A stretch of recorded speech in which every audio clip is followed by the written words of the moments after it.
What do you do when the thing that you didn't ask for happens in your life in the shifting seasons? I don't care how good you are, I don't care how talented you are. There are some times when things aren't going to go right, and you have to deal with it. You can find yourself stressed out. You can find yourself depressed, mentally fragile because of the experiences, the turbulence that you have gone through. You can experience enough pain in life that it can clobber you to the ground, and you believe you can't do it. You believe that this is it for you. No, it's not. What if you told people the story of, hey, I had a fucked up life, but I don't want to tell you that. I'm going to tell you what I'm going to do next, and I'm going to go out and do it. That is what self-development is about. That is what peak performance is about. That is what breaking through self-limiting beliefs is about, is rewriting the story. Because as long as you have breath in your lungs, as long as your heart is beating, as long as you have consciousness in your mind, you can go and rewrite the story of how your life ends. Setbacks will happen. When they do, it's okay to cry, but eventually you have to get over it and move on. It is good to be uncomfortable.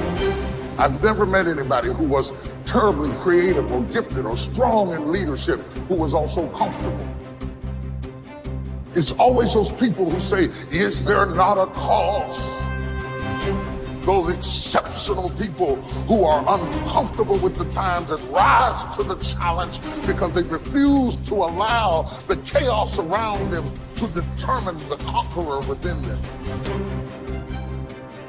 People who resist the toll to go down and stand fiercely in spite of opposition and say, I'm going to do it anyway. Forget all your problems. Everyone has the same problems. It's our solutions to those problems that make us different. Do you have the courage to get what you want? It takes courage to achieve your goals, man. It's easy to give up. It's easy to look at these people and make excuses as to why they can do what you can't. You have everything you need to achieve anything. Our great problem is not that we feel that we are powerless, but that deep down inside we feel that we are powerful beyond measure. It's an incredible thought. It's almost a scary thought, isn't it?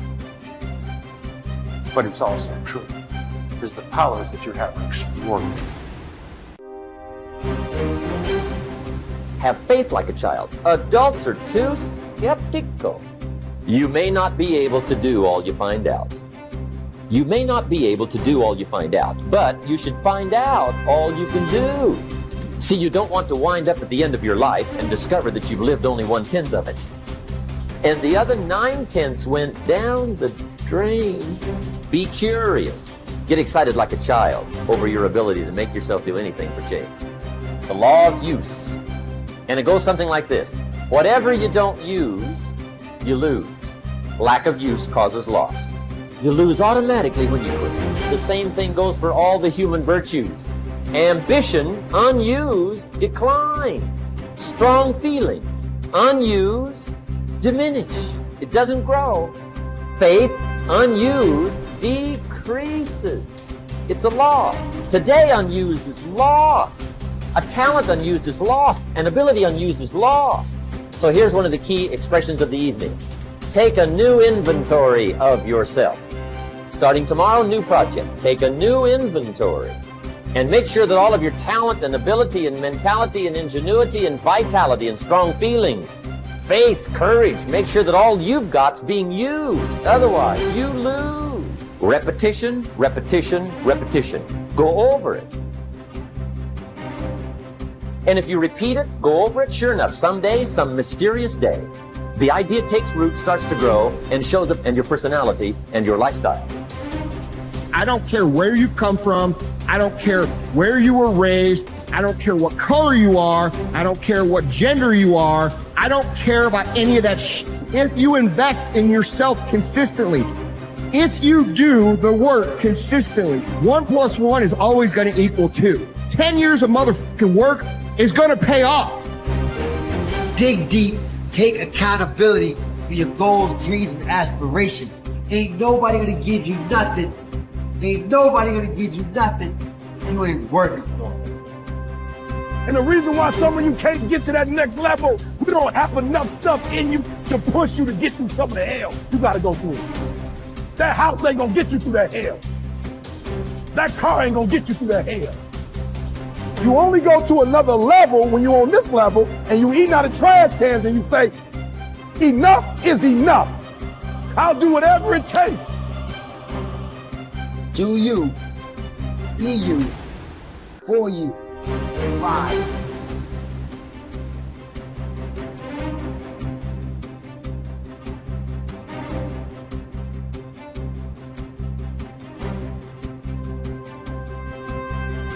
You should treat yourself like you're someone responsible for helping. And the first question is, well, why don't you?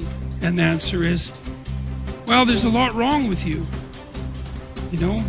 And it's hard to exercise enough love and care in a deep and non-naive way to care properly for something like that. It's an encouragement to assume, to act out the proposition that even if life is as difficult as it seems to be, and if you're as vulnerable and weak in a fundamental sense as you definitely are, and characterized by this terrible propensity for the infliction of voluntary suffering on yourself and others, and that destructive tendency, that there's still something within you that's so remarkable and so aligned with order and being in the proper manner that you can climb above that, let's say like Abel, and that you can make the proper sacrifices, and that you can set yourself right, and you can set your family right,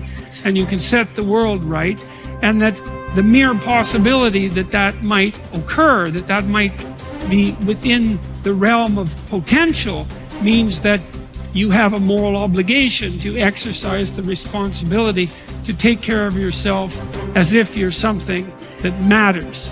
And that if you did that properly, it might turn out that what you did would matter, that it would matter to you, that it would be meaningful in the way that things that matter are meaningful, and that it would matter to everyone around you. If you aim to be something you are not, you will always fail. Aim to be you. Aim to look and act and think like you. Aim to be the truest version of you. Embrace that you-ness. Endorse it. Love it. Work hard at it. And don't give a second thought when people mock it or ridicule it. Most gossip is envy in disguise. I believe that what we become depends on what our fathers teach us at odd moments, when they aren't trying to teach us. We are formed by little scraps of wisdom. Maturity is the ability to live fully and equally in multiple contexts. Most especially, the ability, despite our grief and losses, to courageously inhabit the past, the present, and the future all at once. The wisdom that comes from maturity is recognized through a disciplined refusal to choose between or isolate three powerful dynamics that form human identity. What has happened, what is happening now, and what is about to occur. Immaturity is shown by making false choices. Living only in the past, or only in the present, or only in the future, or even living only 2 out of the 3. Maturity is not a static arrived platform where life is viewed from a calm, untouched oasis of wisdom, but a living elemental frontier between what has happened, what is happening now, and the consequences of that past and present. First imagined and then lived into the waiting future. Maturity calls us to risk ourselves as much as immaturity, but for a bigger picture, a larger horizon, for a powerfully generous outward incarnation of our inward qualities, and not for gains that make us smaller, even in the winning. People say that what we're all seeking is a meaningful life.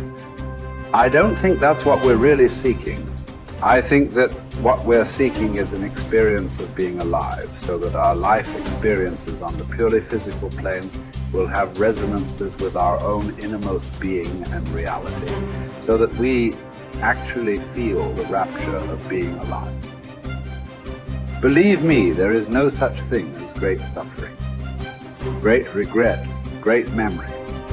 Everything is forgotten, even a great love. That's what's sad about life, and also what's wonderful about it.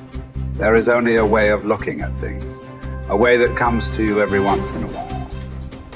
That's why it's good to have had love in your life after all, to have had an unhappy passion.